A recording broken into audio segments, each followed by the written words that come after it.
Terve kaikille kuuntelijoille ja katselijoille. Mun nimi on Isak Rautio ja tämä on Let's Talk PodCast. Terkkuja täältä Niittykummusta Espoosta, MySpeakerin studiolta. Meillä on taas kiva jakso tänään luvassa. Vieraana Kamilla Sultanova. Tervetuloa mukaan Let's Talk PodCastiin. Kiitos Isak. Mistä syystä sulla on tämän värinen paita päällä? Miksiköhän sä oot valinnut just ton värisen paidan? Ja men arva mistä? Mä en oo ihan varma. Tietääks kukaan teistä studiossa? Mä en oo ihan varma. Mä oon kyllä Se alkaa koola. En mä kyllä osaa. Kääriä? Bingo. It's a really nice shirt, Kamilla. Thank you. Yeah, nice to have you here at the studio. And it's so nice to be here and so nice. We really hope this weekend Kärja wins. Yes. By the time this episode comes out, he will have either lost or won. So we will know by the time the listeners hear this, and but they can still live themselves into the feeling of not knowing. Exactly, and imagine the whole Finland was in that spirit of community. I hope that we can carry on that. Yes. Togetherness and be funny, be silly, be different. Yeah. Even if you don't like the song, it's really difficult to hate the feeling that has been created. Absolutely. And him also as a character. Yeah, he's so nice. His Finnish is so selkeä. I want to speak to him. Yeah. And another thing is that his grandpa, I think he comes from Posio, where I had a project. So now I know where Posio is. I feel like I'm in. I have no idea where Posio is. It's next to Kusamo. I think I know where that is. Yes. So he's not just Vantalainen. He's quite spicy for a Finn. Right. Okay. So he's like Vantaa plus. Vantaa plus. Or minus, whatever you want to. Vantalainen. Funny. All right. Sinä oot kotoisin Uzbekistanista. Olen. Mikä sun tarina oli, joka on varmaan aika pitkä tarina, Uzbekistanista Suomeen? Joo, eli teini-ikäisenä muutin Suomeen, mutta ettei Uzbekistanissa kotoisin, mutta olin vaihtoehto opiskelijana Amerikassa. Ja sitten kun olin 18 vuotta, muutin Tanskaan opiskelemaan ammattikoulussa. Ja sitten 12 vuotta meni niin heti, että masteritutkintoa logistiikka-alalla myyjä ja sitten ostaja, purchasing manager uraa ja sitten muutin Suomeen 9 vuotta sitten. Ja nyt on ehkä semmoinen tila, että Nordic, uzbekistanilainen pitäisi sanoa. Ja mitä olisin sanoa, että Simon Enholt sanoi, että se on Global Good Country Index. Hän on semmoinen perustaja. Hän kertoo, kun mä tapasin hänen Helsingissä yksi kertaa, hän sanoi, well, you come from the country where everything is wrong and you live in a country where everything is right. Se oli aika hauska sanottu. That's pretty black and white. It is. Okay. It's a bit, yeah. Minkälaista, ja ehkä tässä vaiheessa olisi hyvä selventää, että kuka sä olet? Mitä sä teet täällä Suomessa ennen kuin mennään vähän syvemmin sun tarinaan? Joo. Eli mä oon kouluttaja day-konsultina. Mä työskentelen ja haluan kertoa koko maailmalla, minkälainen Suomi mä oon. Ja nyt jos joku missas, niin day eli DEI. Niin, day-konsultin eli Diversity, Equity, Inclusion. Kyllä. Ja se on monimuotoisuus ja inklusiivisuus, yhdenvertaisuus äärellä. Työskentelen yrittäjänä eli melkein 5 vuotta. Ja yhdistäjä, mä voisin sanoa sen, innoitajana ja teen semmoinen monialainen työtä järjestöjen, yliopistojen, kunnien ja kaupunkien kanssa sekä firmojen yksityissektorin kanssa. Niin. Hyvä. Joo. Ja tosiaan, olet Uzbekistanista alun perin. Ihan ekaksi mistä sieltä? Mikä kaupunki? Se on Karshi, eli Uzbekistan etelän. Jos mä aina vitselin, että jos mulla on huono päivä, sanoisin, no mä olisin syntynyt 300 kilometrin etelään päin. Sitten olisin Afganistanista. Okay. Ja se on vähän semmoinen, ei ole hyvä vitsi, mutta mä haluaisin vaan sanoa, että se on aikamoinen alue, mistä olen, mutta mä haluaisin edistää muutos sielläkin tyttöille ja naisille. Ja että se on niinku Silkitien ihan niinku isoin maa. Siellä on 30 miljoonaa ihmistä ja mun perhekin asuu siellä vieläkin. Ja mä en halua olla eksotinen tässä enää, en usko, mutta toki mä tuon oman kulttuurin, kun mä lavalla ja haluan yhdistää ihmisiin toi staan maihin, Uzbekistan, Kazakstan, Tajikistan ja se on niin kuin 75 miljoonan alue, melkein kuin Nordics. Kyllä. Niin. Valtava alue. On. Ja kuinka kauan sä asuit Uzbekistanissa ennen kuin muutit sieltä? 16 vuotta. 16 vuotta? Joo. Mikä sai sut lähtemään? No mä hävelen aina olla ulkomailla ja työskentellä tai sitten tavata muihin ihmisiin ja mä oon semmoinen aina ollut epäuzbekistanilainen, koska tytöt Uzbekistanissa eivät saa semmoinen olla avoimia ja semmoinen sosiaalisia tyyppiä. Aina pitäisi olla like shy girls. Ja se on aika semmoinen, you're born to be seen but not heard. Ja mä aina olisin, where's the fight? Ja niin kuin, I smiled a lot ja sen takia mä olin semmoinen, I don't think I fit in here. Ja sekin mun iho on vähän tumma, sitten siellä pitäisi olla valkoinen. Myös Uzbekistanissa? Joo, se on ihan crazy. Mutta se ei vaan, koska se semmoinen western value, se tulee semmoista agrarian societyllä pitäisi olla. If you're outside, jos sulla on tumma, sitten sä oot töissä siellä as a farmer girl. Niin. Right.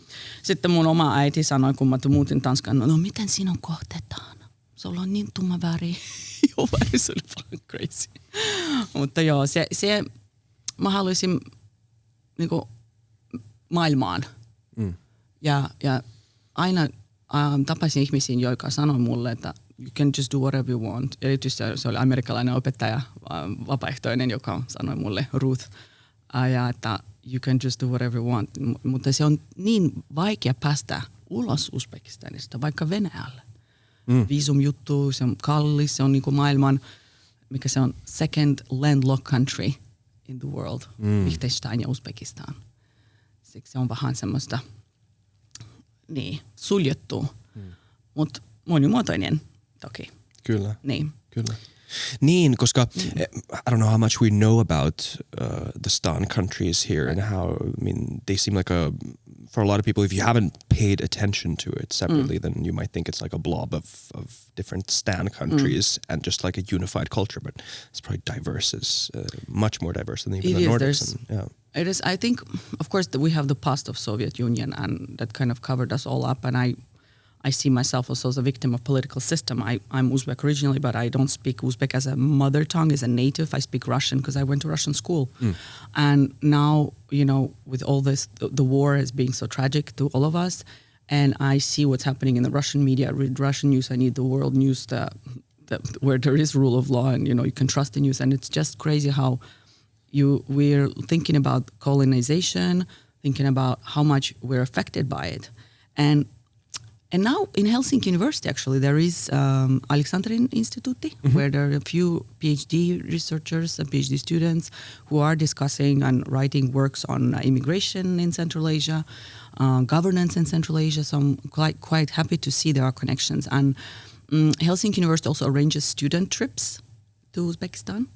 And I'm happy to see also the young people get to experience. Yeah. I just hosted the rector delegation from there. They were here in Jyväskylä for 2 weeks, so we just met for coffee here in Helsinki, showed them Oodi. Oh, that's nice. My friend who's a youth politician just went to Uzbekistan actually for some, as a delegation to do some stuff. So there's definitely stuff happening. Absolutely.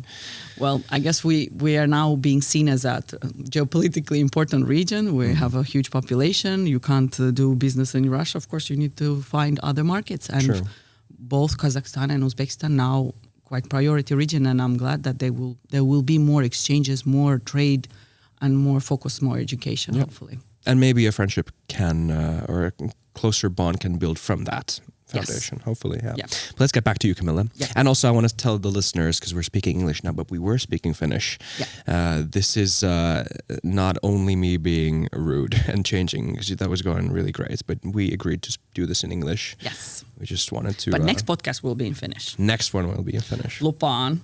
Okay. Yes. Lupaat. Yeah. No niin. Selvä. Fantastic. So, after you leave Uzbekistan at 16, where did you go? So I went to Denmark. I did the multimedia design studies. Went to at Aarhus Business College. So it was an interesting group in Jylland. In Jylland, right, where they drink Ceresöl. Yep. And they have Skanderborg Festival and And there's cinnamon everywhere on the streets for some reason. Right. Well, they throw cinnamon on you. That's right. That's right. What I mean, yeah. Sometimes you see like, did someone kill a cinnamon like person here? But no, it's just their marriage tradition. It's a birthday tradition. Yeah. If you're not married when you're by age 25, yes, you get cinnamon on you, and if you're not married by age 30, you get a pepper. Oh no! A huge peppercorn. Oh my god. Yeah. Well, I haven't seen. I hope it is not sustainable anymore. It's not responsible. I hope they don't do it anymore. Just like throwing rice. Things that come of age. But yeah, so Denmark for me, it's like, it was interesting because it's this hygge, all this, what's famous for in the world, comparing to Finland now that it's sisu here, people really want to work hard and very efficient, promise what they do. Danes were more laid back, even though one of the questions they give you when you say, hey, how are you doing, is like, hey, do you have a check on it? It's like, are you organized? Har du styr på det? Are you organized? So it's a bit different from where you live in Aarhus or in Copenhagen. Copenhagen is more flamboyant. And for me, it was freedom of bikes. It was houses without fences. It's that, understanding of freedom, trust, and people were smiling. And I'm not used to come from a smiling culture. It was seen as a weakness or not serious enough. So yeah, I really enjoyed that. Even also this understanding of beauty. You don't need to dress up or to have certain makeup or whatever just to be outside. Such free women. I got that inspiration from Danish and also Finnish women. They're even more casual here, and so there's also Jantelaw. I don't know if you know that. This unwritten way of treating each other, which is on the one side is humility. It's the way that you shouldn't think you're something special, that allows for us to be equal humble. But on the other hand, I had to believe in myself so much. And then when I moved to Denmark, it was just after the 9/11. So anyone from Muslim country, they were totally scrutinized. And I felt I had if people have to start from zero, I have to I was on minus 100 and I didn't believe in myself. I was just alone in this country. And so this idea of finding yourself in that space was hard, and Jantelaw kills individuality, and it promotes so much conformity that I feel right now also in Finland, I say we need to be unique ourselves and look at the culture now, the demands in the workplaces. With Karja, he's the epitome of being different, unwrapping things like who you should be, who you are, who is accepted, who is the norm and who isn't. So I definitely was outside the norm in that time. Yeah, it's true. It's a good observation that there's two sides to the coin of the Jantelaw. I actually don't know what the term is in Finnish, but it's the idea law of Jante. Basically, the law of Jante, yeah. That I guess there are tall poppy syndrome, crabs in a bucket. What is there? I can't remember what it's in Finnish, but basically the idea that if anyone thinks they're too unique or individual or special, the group keeps them in check in a sense, which is... Yes, or somehow you're not approved and it's some seen kind as of social exclusion. Right, it's seen as socially unacceptable to be too outside of the norm. And just to kind of say, look at me, hear me, and so it's just a bit, if you're a bit over the top, then it's a frowned upon. Yeah. I think also here, you try to discount your successes, and you always, you have this slash thing pretty good. Remember? Yeah, pretty good, yeah. Pretty good. And then you're brag for Finland, for God's sake, Yeah.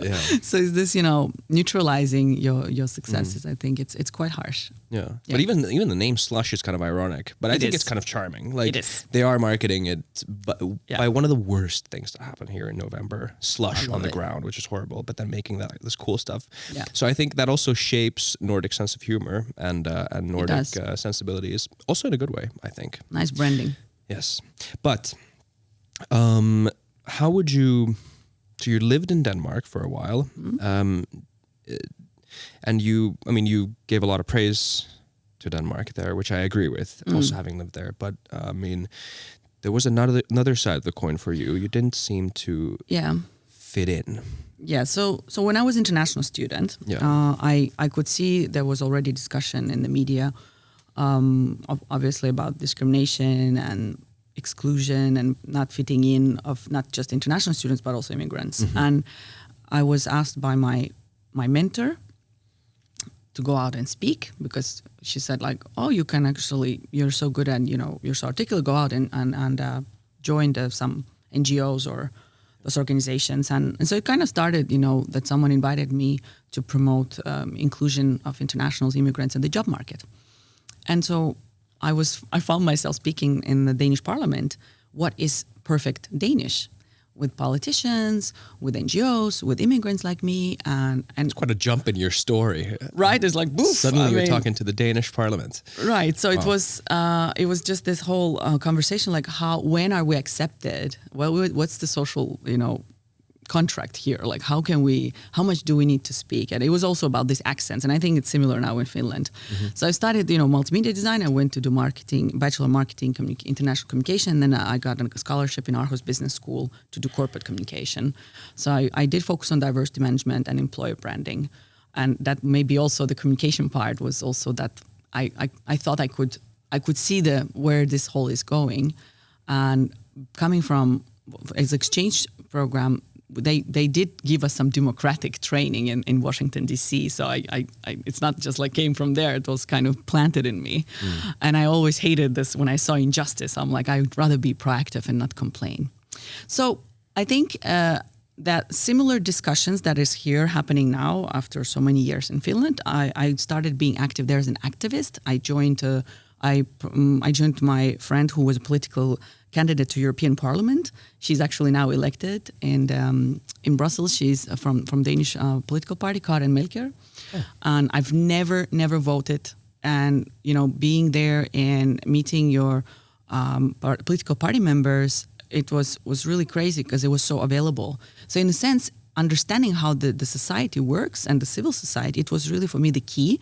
And I started doing it as an activist, and then started volunteering for some other people, campaigning, and then and at the same time I was trying to get into jobs, and that also was annoying because I graduated, I couldn't get a job in communication because I didn't speak fluent Danish. Right. And nobody told me like maybe you should learn Danish earlier on if you want to use your career. I mean, if you want to stay in Denmark. And other thing that they didn't tell me in the school is that it's like it's far hard for them to invest in you as international because they think they would leave, and it was hard for me to make friends. Yep. So it was like, is something wrong with me? I really felt sometimes lonely, and of course I had international other friends, but somebody told me that okay, but still you need to network with the local ones because they may be your employer or your colleagues in the future. So I did recruit my thesis buddy. I went up actively because they write thesis, international students and Finnish students and Danish students, they wrote papers separately. So it was really hard to mingle.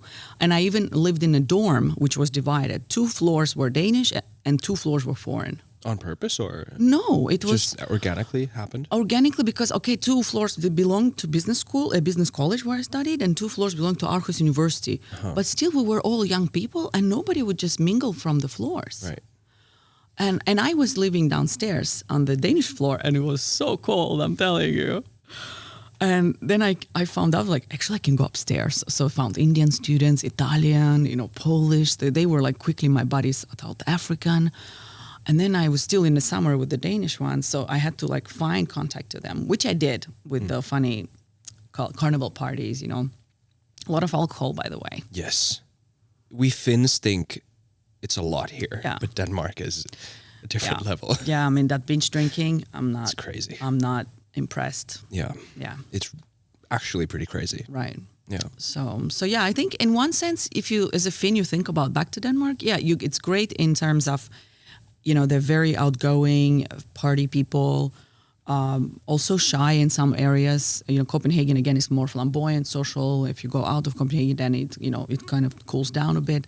But it was hard to really break into the circles because it's just so self-centered on your, kindergarten, high school hobbies. Yeah, they do say that, don't they? That like the Nordic countries are friendly, of course, and like relatively open cultures, but still quite closed in some way. And I guess one word you hear said quite a lot is homogeneity, and that maybe that's a part of it. I don't know. How do you see this? Like, how did you perceive that closed offness or the sort of?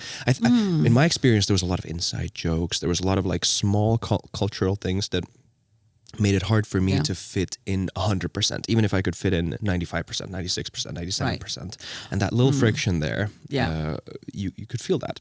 But tell me, what was you said you also lived in Denmark. What was your story there? Master's studies. I went there on exchange and fell in love. And then I found a good program, got in, lived there for 2 years. Right. And I already had a network there. I had Finnish friends who already lived there, and I met some Danish friends right away. Yeah. My exchange friends, and then my university friends. So like, I'm not like an example of someone who didn't fit in, but it's just I lived there for long enough to notice what they were talking about when they say that I mean, it is a very close knit culture. I mean, which is, I guess that's another side of the coin. When we talk about the Nordic countries, you talk about like high social trust. Yeah, you have close-knit groups, a close-knit trust-based culture, which then from the outside can look quite excluding. Yeah. I mean, I for me it was, if you say that you probably weren't exposed to these questions, where are you really from? No. They thought I was Did you Danish. have to change your name? Exactly. Right. You look quite... And there's nothing wrung with that, but it's again like... No, I take that as a compliment. Right, it's an advantage. No, but just these questions like, where are you really from? Did you have to change your name? Because my name is Kamilla, and Kamilla is a very typical Danish name. I said, no, my name is Kamilla. And I know a lot of people who did change names, both here and in Denmark, to get to the jobs. And then... in the streets in Herning, they were hearing me speak English, and they'll just say and talk to me and say, "Just snack dansk." Like, you have to speak Danish. And no, I never heard that. That was so sad. Like, I mean, it was quite... I still remember, and I shared the story because that's really the othering, right? And then what else? They were saying, is this how you do in your country? If you just say something, is how you do in your country. So it's nice, like it's good to be okay, I'm not local and it was nice to be different, but then when they single you out every single time, then it's like, please, I live here so many years now and it's fine. And then when you finally speak Danish, they're like, du taler da godt dansk. Yeah. And you know what I say? Yeah. So do you. That's pretty funny. So right. So I think what I say jokingly about Danes, they like to be Danes.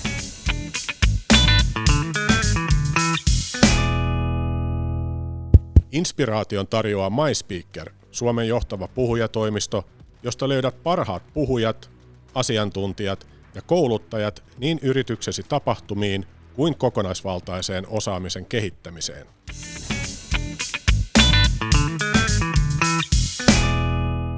So what about Finland then? How would you compare Finland to Denmark? So if I moved to Denmark as an 18-year-old, I was wild and excited. Everything was just on totally different frequency. Now I moved there as a 30-year-old. I already had a career behind me, 2 companies that I work for in logistics, supply chain, container trading around the world. I moved here with the job to be with my boyfriend. So it was, now I was as a spouse, right? And as an international spouse. So it was... not difficult in the beginning because I didn't really report to here. I got a desk and I had 50 people around me. Then I traveled a lot.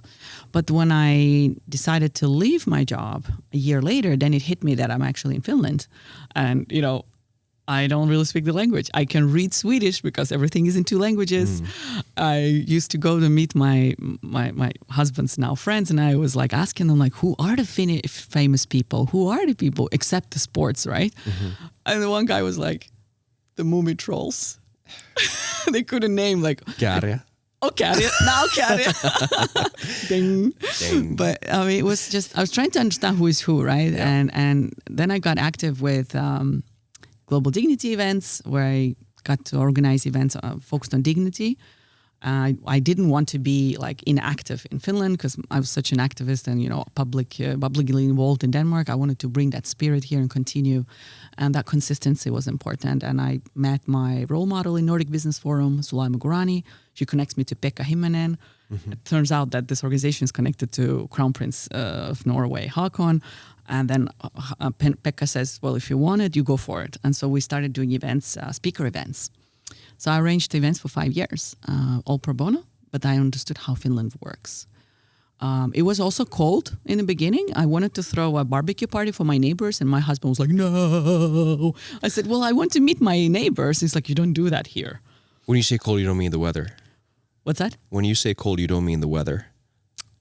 I wanted to invite them, right? Right. But you mean more the culture, the vibe. Yeah. Right. And I mean, cold and cold. Of course, the winter, yeah. Yeah, the winter is dark. It's I think it's not much the cold, it's the darkness that bugs me. Yeah. Same. And so that people not, less eye contact for sure.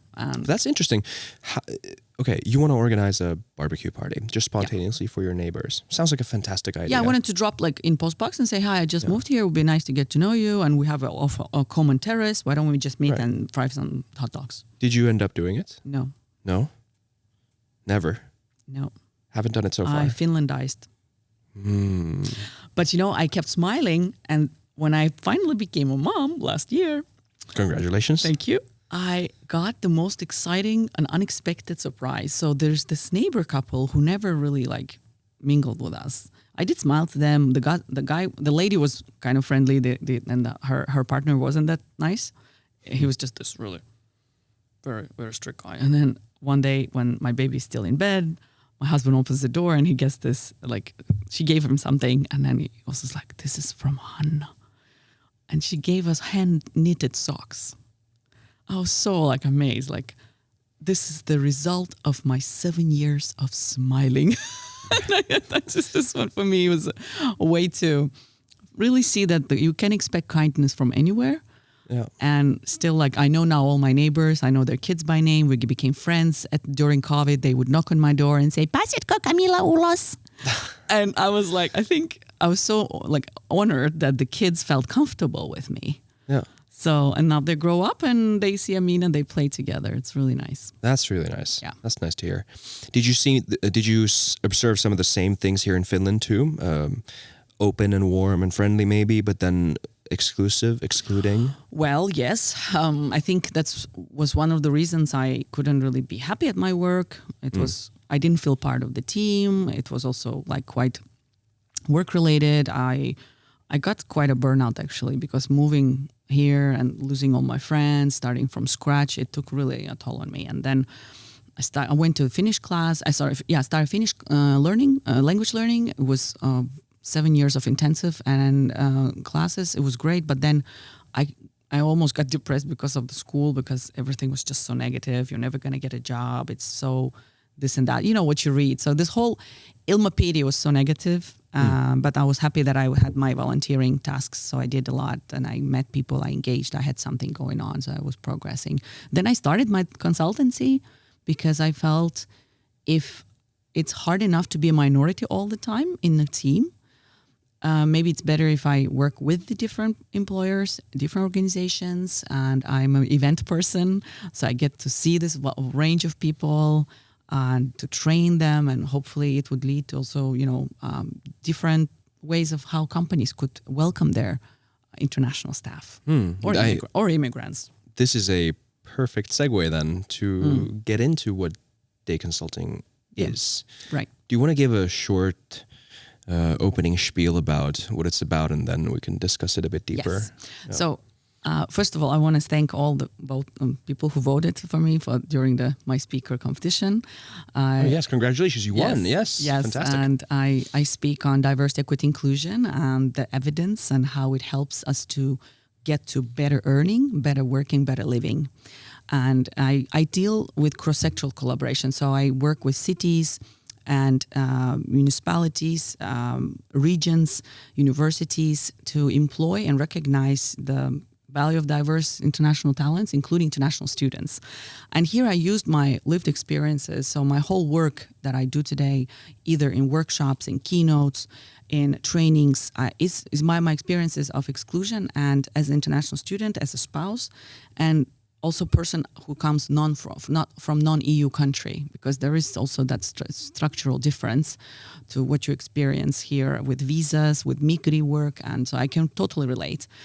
And there's been quite an interesting project I've been part of with cross-sectoral project in Helsinki City. We did great ways of promoting international students through mentoring, through project work, And I've been calling hundreds of companies to say, hey, do you want to take international students with these different profiles? And, I noticed how first I had my own bias. I thought, when I did global dignity events, I work with business college. I'm at Business College Helsinki in Pasila. So we took their students, we coached them to share their story of dignity. And they also had problems to get an internship. And I felt like maybe it's my bias that they are in ammattikoulu and they have international diverse ethnic background that is their like handicap. Because, the success formula today is that you need to have a master degree to get somewhere. And then I get into Hanken School of Economics and see those students. They're brilliant. They have work experience from abroad. They come from 20 different countries. And still, even if they're like top-notch consulting experience, their CV is in the gray box, just like me 12 years back. And that was really like an eye-opener that it doesn't matter if you have low education or high education, your handicap is your name, your country, or the language. So that's what I use these in building awareness on diversity, equity, inclusion. I don't discuss all sectors levels of diversity, but we are a huge community now. We have annual forums, both in in Finland and in Norway. There are interesting ways now to connect and really exchange the knowledge. I also have spoken to different NGOs because I do believe in volunteering, but also access to do volunteering and learn the Finnish society is limited because they don't have resources to offer English-speaking volunteering options. So there is, it's not like one organization or like one sector can fix this issue. It's very systemic. And something I learned really well in Citra Lab is like, how do you find solution to this? They call it wicked problems. And it's creating new working culture, creating companies as communities. What are some of those wicked problems? So wicked problems, what we were studying in Citra was the social inequality. So we have around 15-20% of young people which are outside training, jobs or employment.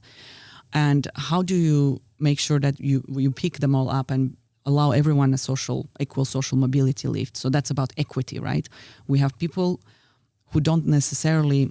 We went to Hervanta, I want to give this experience. So we wanted to think about what is their identity, how does their identity affects their career prospects in their lives.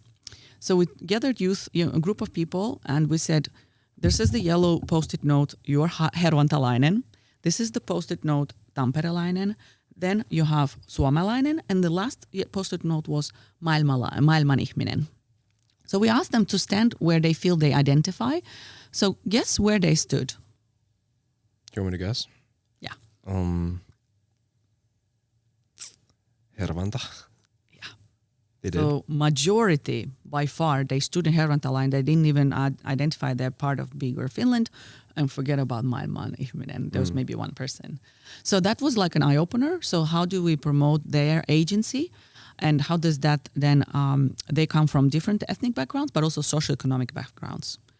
And that we used this mentoring approach and also this role model discussion and theater storytelling, because storytelling is used today. I also use it in my work, which I experimented in Citra Lab. So the storytelling opened these experiences, and we understood what is invisible here is that when these negative identities, they tell you that you don't belong here, that you can never make it. So it's like ihan sama. And they need role models from their perspectives, from maybe their postcode, and they need to be also have those as trainers or like these youth workers who also are like themselves. So that was quite interesting. Yeah, it is a really interesting effect, actually, the role model thing, which is, I've sort of grown up in a time when it hasn't been really an issue. I mean, I haven't had to think about it because they've just been out there. But then there's this thing called I think it's called the Scully effect from Scully's like the main character from X-Files. Yeah. And I think there's a statistically, like actually significant effect where after Scully was on TV and X-Files became this huge hit worldwide, it radically increased the amount of women applying for STEM fields because they had this, although fictional, but still a female sort of role model in the sciences. Very interesting. I think we need phenomena. to do it X-Files number 2 now. Yeah, but it's it's a really interesting effect. But then if you think about if I think about myself, like who inspired me in my life, a lot of them are other people. Yeah, and it doesn't have to be, male, female. It's gender neutral. You can get inspiration from anywhere, from artists, but there has to be, you need to know who inspires you, because we can't always get motivation from Oprah Winfrey or Elon Musk. And I'm telling you, in Uzbekistan, young people get motivation from Elon Musk. I'm like, that's it? What about your local role models? Yeah, that makes me so sad that we need our own local heroes to look up to, not someone who is impossible. Like I was thinking Julia Roberts was like, oh, it'd be nice if I was Julia Roberts. Yeah. But yeah. Doesn't really give you a path in your life. That's just too far away for you to take the first step. Exactly. Anywhere, yeah. So, yeah. But it's so maybe center this on a question, because it's a huge area that you're consulting. It's a very difficult one because it's not easy. No, not easy, because culture is it also happens like between the lines, as it were, and it's. Yeah, I guess just maybe a specific question about, you mentioned name, culture, language are some of the aspects that create this friction. Right. How do you go about consulting in this and teaching in this with like concrete steps? And like how do you see the demand for this? Like is the companies who tell you that, hey, we have a problem with this, we need this, or where does the sort of demand come from? Yeah. So that last project I've been part of, it was from a region called Koillismaa, Kuusamo, Posio, Taivalkoski, and they realized they need people to work there. There's a lot of exodus and of young people and aging population, and they need 1,000 people within 3 years. We met the kunnanjohtaja. And so we were thinking, okay, what was their need? Is that to promote understanding, but also understand where the residents what the residents think about this diverse populations would move to these areas. And what we did is then there's like a ridiculous amount of research saying that people are afraid, attitude change is difficult, but then at the same time we need triple immigration to keep up the welfare system and paying taxes population. So there is like on the systemic level, people know we need to hire, but on the local level, it's like työvoimapulla is not pakkopulla. Yeah. Not in my backyard kind of stuff. Yeah, so not yet to my. So I think usually the effect comes from those organizations that need people. So there's one company that needs welders. How do you get welders to Finland? You can use recruiting agencies, or you can use different talent pipelines, or then now there's Ukrainian refugees that could be specialists. So we train first understanding how do you diversify your workplace culture? Do you need to speak Finnish all the time? How can you, make sure your processes or like some of your documentation is in English? Could there be something in Russian? And then we give examples. So like say the company Snellman. Today is Snellman Day. Is it? Yeah. Oh my God, I'm a bad Finn. Well, I had no idea. I got a hit from my husband's uncle. So I was like, oh yes, the guy who created the Finnish marka. And philanthropy guy. Yeah, so Snellman company that produces all these different sausages. They have prepared so much because they need workers, so they translated documentation to Russian. They have stuff in Estonian, even in Ukrainian. So because they know they need workers, so it always comes from the shortage, but also from the representation of their customers. So there's boards that demand your company to be diverse. Investors, they need to demand your companies to be diverse. But in Kuusamo, it was more, let's say, citizen engagement for us, and to bring the visibility of internationals who are already entrepreneurs in the area, or are teachers, or are nurses. So we really pushed them with the training. We gave them the voice and say, what is it like to live in Kuusamo, Posio, Taivalkoski? We had artists from South Korea, nurses from Philippines, in India, snowboarding company, Snowmobile from the guy from Jordan. He's from Dominican Republic, Jordan. And it was really rich to bring that visibility and say, work with these people to attract more people, so that you have someone who is a role model who would then tell the others to say, why is it worth to move to Kuusamo? So that is kind of that training. First, you have the groundwork on surveys. Then you have the community awareness and see who is actually a community leader. We found this word in Finnish that it's innoittaja. These are the people that create opportunities for others to stay and live and connect Finns between and foreigners and immigrants alike. And then we gave them the tools, saying, okay, what are the similar projects that are done nearby? In Lapland, there's Arctic Immigrant. So they could connect and say, what are the ways to deal with it as a city or as a region, because it's public funding. And then, of course, there's the recruiting agencies that can help them, but we wanted them to think themselves like you do your own employer brand and you cannot, outsource your employer brand to recruiting agencies. So you need to still do that so that people feel welcome, they feel included, and they feel expected in your workplace. Yeah. Yeah. I want to get more down to the nitty-gritty. Like, what do you actually talk to them about? Because I'm curious, you mentioned a name, culture, language, and it's sort of really easy to see why judging by name would be a really stupid idea. Like, that's a brain bug, obviously. That's something that is probably a personal bias that everyone recognizes that this is something that I should probably get over. This is not a good way to sort of navigate and understand the world in a better way. But language is more tricky because language is how we communicate, and in a workplace, it's quite important to be able to communicate in a language that everyone understands. So how do you? And then if you go to, if you're in Helsinki, it's probably not too difficult to convince someone that English should be on maybe not a level playing field with Finnish, maybe even, but in Kuusamo that might be a trickier part. So how do you deal with this question of language in the workplace? Because it's obviously, as you said, it's obviously a requirement in internationalization, because it takes a while to learn Finnish.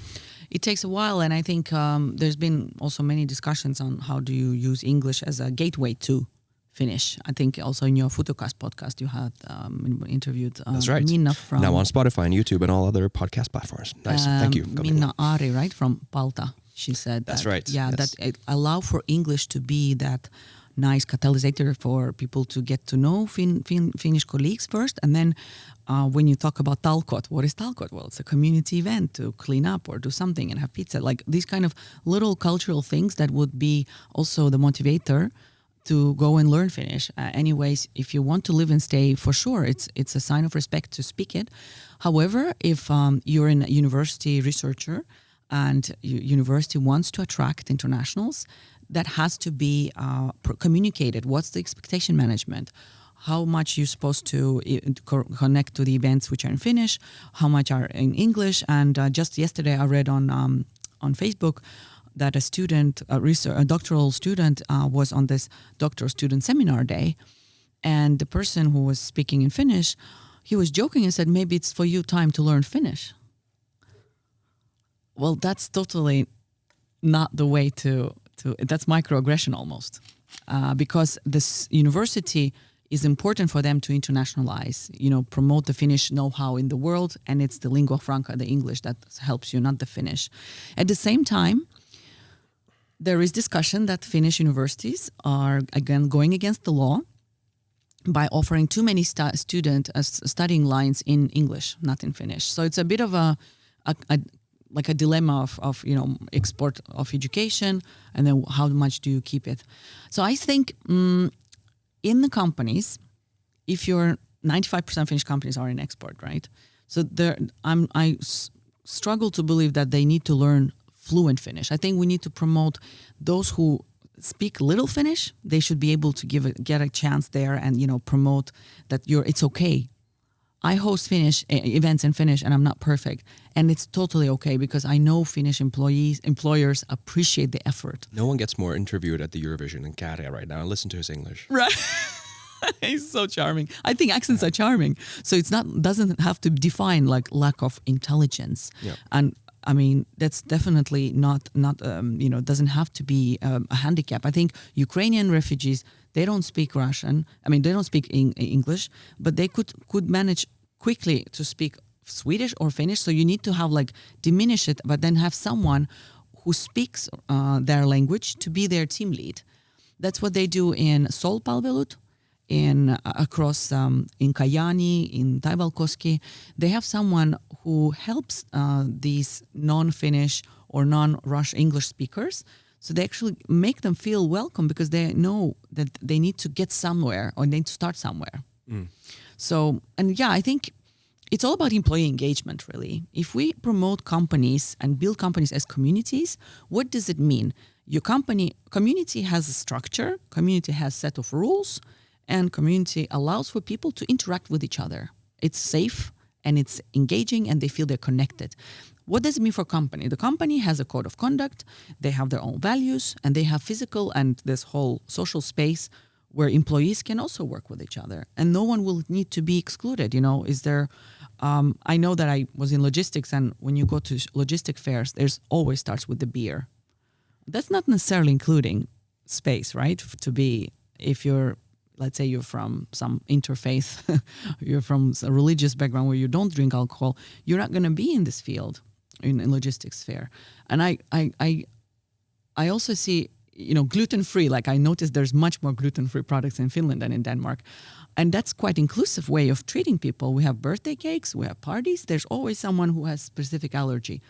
You offer something alternative them, right? And that is, I think, should be used as an example for equity. Equality, okay, it's tasa-arvo. Equity is it's not a really perfect word in Finnish. Like they have it as a yhdenvertaisuus, which is really fair treatment.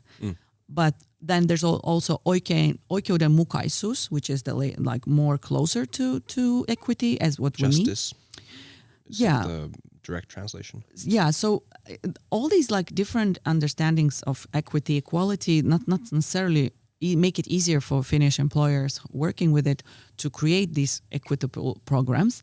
But I think with every customer, we understand that we want to feel included. We want to feel not othered. And that you know how it feels to be belonging and part of this yhteisöllisyys, right? That you kuulu joukkoon, sä kuulut joukkoon. That's how that almost feelings like, how would that feel for the other person who is not from here? So I think the language allows us to create that community, but you need to be just a little bit more courageous leader to say, kyllä me pärjäämme englannin kielelläkin.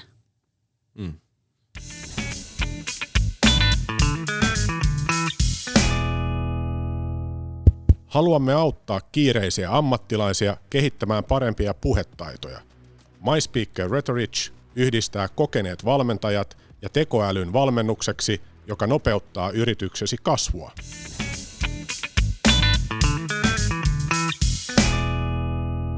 So something that might have been really obvious for people even before this episode, but even during this, now hearing this, is that a lot of these subjects are very political. They've always been, but especially now, I think they seemed politicized to a different level. So how do you notice this in your work, and how do you deal with this? The fact that these questions are quite deeply held within a lot of people, and they cause disagreements and friction even outside of the workplace. Right. Well, it is when we're talking about the current elections that we had, the uncertainty, the economic recession, it allows always for immigrants to be scapegoats. It's always that issue. And even Sanna Marin called the party racist party. It was quite open way to state it, something that we all kind of know, but racism is real. There's no need to hide it. I think we just need to understand, what do we want to do about it? Politicians will come and go. I've seen this already with 2015 in Denmark, with the Danish People's Party won the results. We've seen George W. Bush, who went inside Afghanistan, Iraq. We thought that couldn't be worse. I think we need to think beyond these narratives and build our own. And I know that what brings us together is more. There's more that connects us than divides us. We want all to be recognized as humans, as professionals, with all these identities that we are today. It doesn't make things easier, not at all. But I choose to focus for that reason, what is a community? Because after COVID, isolation is another pandemic. being lonely is known to everyone. Also, you and I, we sit at home. We have so much of loneliness as a quiet pandemic. And we have suffered this endemic violence for women there is a lot of minuses out there which affects all this current social spirits. And I turn to artists. I turn to thinkers. One of them, Pekka Himmanen, he had an amazing speech on this inhimillisyys työelämässä and like how do we build a humanity revolution going forward with Kamilla and all this, like taking emotion seriously, right? Figuring out how the inner strength gets us to outer impact, dignity at workplace, dignified work life, all these new ways to rethink who we are. I think that would kind of drive me forward. And giving the power to narratives, I turn to, let's say, this one author I always quote, Elif Shafak, she's Turkish author, writes that why do not tell our children that we can be in peace with our multiple belongings and multiple identities and still be citizens of humanity. I wanted to ask you, Yeah. but maybe that last part kind of touches on it. Like, do you think communities can be built even through disagreement? Because there seems to be some like latent desire and longing for the good old days, not even if it's not the good old days, but like the times when we didn't fight over disagreements all the time. Like the sort of the next level from this seems to be a place where we don't have to see eye to eye on every single question, but still be friends in a community. Right. Do you think that's possible? Do you see? Yeah, this I mean, we have these communities which are powered by anger, right? We have communities powered by peace and the values that we want to promote. I see there needs to be, cross-community dialogues, and one of them is, erätauko. They promote this new ways of, not new, it's old, but like they try to bring up this, very much radical listening into conversations and to respectfully disagree. I wish we didn't turn into such a, escalating level of conversation, which has also changed in Finland. If you think about Brexit, the conversation on UK channels, very negative. Sure. Russian now, when I see, crazy. US, I'm not even going there. And yes, it's also visible in Finland, but I think we need to aspire and bring up the visionaries that we have in Finland. I know Niinistö always says tolkki-ihmisiä. We're all tolkki-ihmisiä. That's because if we didn't experience racism, doesn't mean it's not there. It's also, I think it's understanding that if we like this in Finland, aina saa kärsiä ja häviä, that from suffering we become better humans. And now we have a lot of suffering. We have a lot of people who never experienced poverty, and they are. And I believe that these difficulties can actually move us all forward. And we need to share the stories. Storytelling is powerful. Sure. Hope so too. On that, do you have any, for those of you who are curious, like, then what are the struggles? What are the things that we should be worried about? Like, we're Finns, we've been here for a while and like formed this culture, and now there's this need to internationalize. Finland is opening up, and Finland needs to open up. Right. But that requires skills. So what are the struggles that need to be that the culture needs to be adapted to from the outside? What do people tell you, the international people, the immigrants? Yeah, well, I must say, of course, that we're all proud to live in the poster child of innovation, right? That there's a lot of things we achieved, and I've been happy to be here in Finland for the 100 years of independence. And I show Audi to all my friends who come. It's like, this is the gift from Finnish people to Finland, to themselves, for all the things they achieve. But 3 things that I hear. It's hard to get friends, 39% in that latest research. Yeah. Discrimination at the workplace, or recruitment, also 39%. And quite difficult to get into professional networks. So these 3 things is all about social interactions and attitudes. I serve a immigrant community here. I've been speaking during COVID and post to a lot of, universities, organizations, like IVOF. There's one of them is 9,000 strong women organization. Mothers in Business, they're also serving a lot of ways. They offer also webinars for immigrant mothers. Somehow there are these unconscious lives that lived here without us thinking about it, because we are separated. We don't have foreign friends. Not many of Finnish people are exposed to foreign friends or people who are different. And even, in my neighborhood in Vuosaari, my husband's friends were like, there was not many people around us. So that's why I believe in structured interventions. And I hear that everybody wants a mentor now because it's popular. Mentor is someone who will listen to you, and that's where change happens, and it's lasting change. But now they want, I think, to all the companies that I would say become a mentor as a professional to an international or an immigrant, is that mentoring support should have some kind of outcome. So it's no longer enough to be a mentor because it's like everywhere across Finland. Mentoring should turn into sponsorship. That's my ideal scenario. Do you know what sponsorship is? I don't know what the word, maybe not in your context. And that's explain. Like, it's not like you're going to sponsor my shoes. No, right. That's sponsorship is when you talk about the person to your professional network, where you learn the person's skills. Of course, it's a question of integrity, but when you feel that the person deserves a mention and a career, let's say, progression, you use your LinkedIn. And sponsorship is one of the best ways to, and there's like research backed in the US, that it does lead to empowerment, it does lead to visibility, a career progression, and there is sponsorship also in the workplace. Yeah. So we probably talk about our friends and we recommend each other friends to other friends. But if we don't have foreign friends, we can never recommend them elsewhere. This reminds me, can I say, Yeah. because I was talking to a researcher from Väestöliitto. They research the population stuff and community stuff in Finland. Right.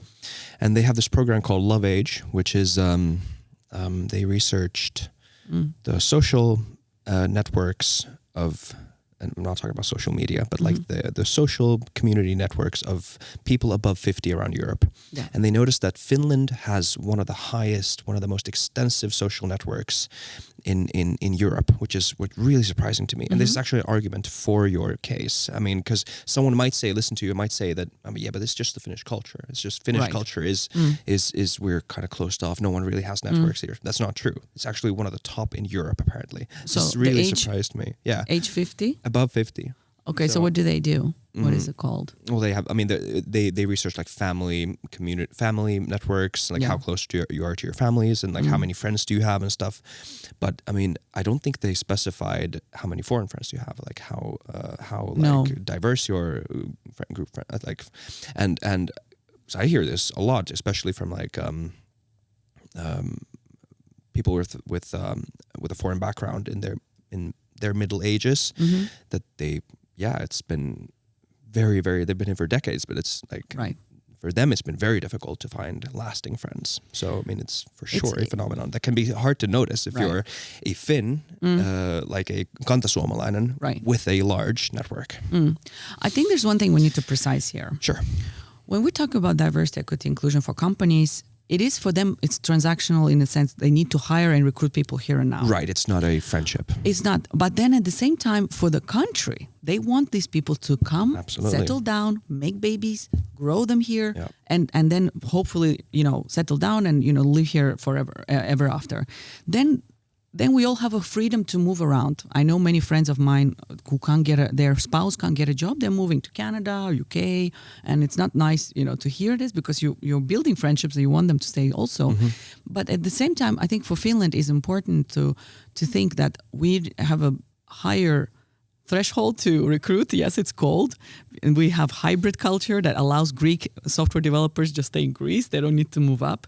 And we have, let's say, not talkative culture to to let's say to open up to each other. And I believe that already things are changing. There is Almost Finns on YouTube making fun of Finnish culture and how internationals already affecting it.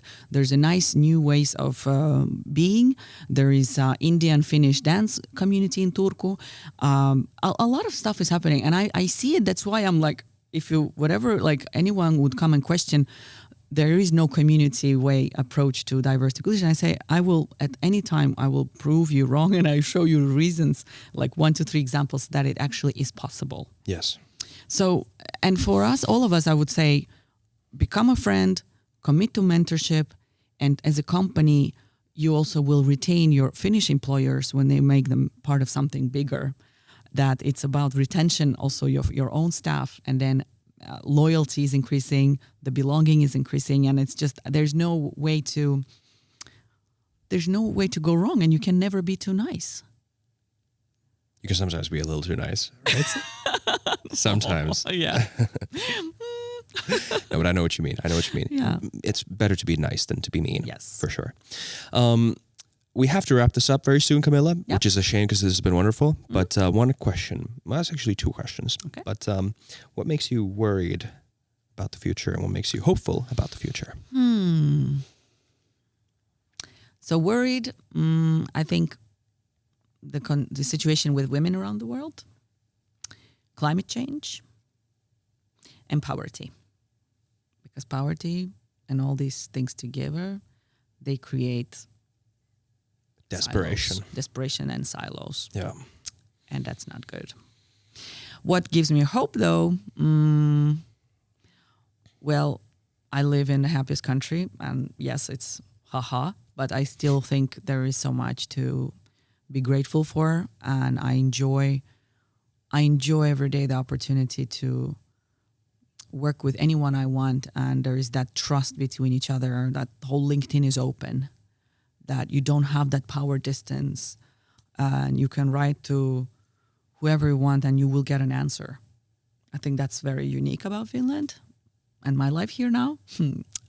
Young people, I was in Impact Influencer Summit yesterday, and I met some of the most amazing people doing cool stuff and going out and leading with their values and going out after companies who are doing greenwashing, and they're like, they are opinion leaders. And also hopeful is that you don't need to live in specific countries where your life can be complete. I think that the idea that lovely people everywhere. So I want to think that we can grow our roots anywhere you go, and I want to be comfortable here despite the whatever election government we're gonna have now. Sure. Kyllä me pärjään. Kyllä me pärjätään. Kiitos paljon. This could have been 3 hours. Thank you so much, Kamilla. Thank you, Sak. Thank you. Kiitos paljon kaikille katselijoille ja kuuntelijoille. Olipa hyvä jakso. Muistakaa tilata kanava, muistakaa arvostella meidät, muistakaa kommentoida ja saksia teissä ajatuksia. Nähdään ensi kerralla. Terkkuja tätä Niitukumusta. Moido.